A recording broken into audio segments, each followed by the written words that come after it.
this is a book that is very personal to me, and it's been a long time in writing.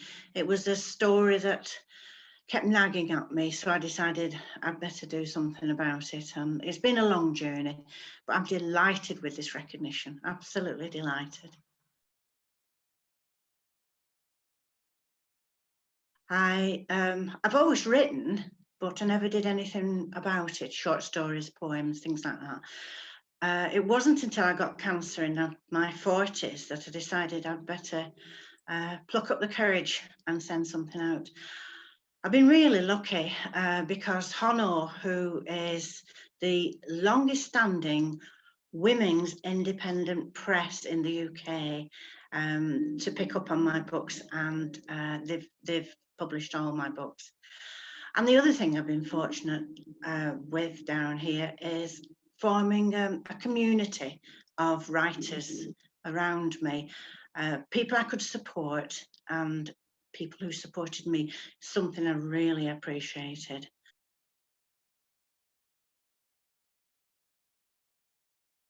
The memory is a story of Irene, a woman who is torn between loyalty to her mother, who's always been a difficult woman, a memory that she can never escape from, she can never forget, and her love for her sister Rose, who is a Down syndrome child.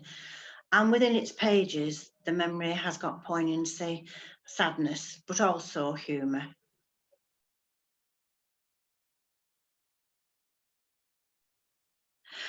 I was 8 when my sister Rose was born. Once home from school, I raced upstairs. Mum was in bed, hunched under the clothes. She didn't move or speak. The baby was in the old blue carry-cot that had been mine and stored in the attic. I'd helped Dad to clean it ages ago. What's she called? Mum didn't answer. Her fingers plucked at the cotton pillowcase. I leaned over the carry-cot. Can I hold her? No. Dad's hand rested on my shoulder, warm, gentle. She's too tiny. He paused, cleared his throat. And she's not very well, I'm afraid. And that frightened me. I studied my sister carefully, tiny flat nose between long eyes that sloped upwards at the outer corners.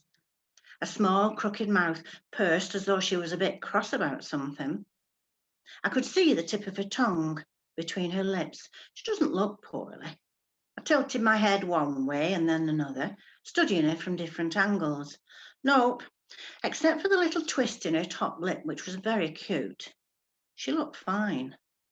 What's she called? I asked again, watching her little face tighten and then relax as she yawned and then sighed. Take it away, Mum mumbled. What's she called? I whispered to Dad, determined one of them would tell me. And when there was still no reply, I looked up at him and then back at my sister. I'm going to call her Rose, because that's what her mouth looks like, a little tiny rosebud, like my dolly's. Dad gathered both handles in the carry-cot and lifted it from the stand. I'll take her, he said, and cocked his head at me to follow. Do what you want.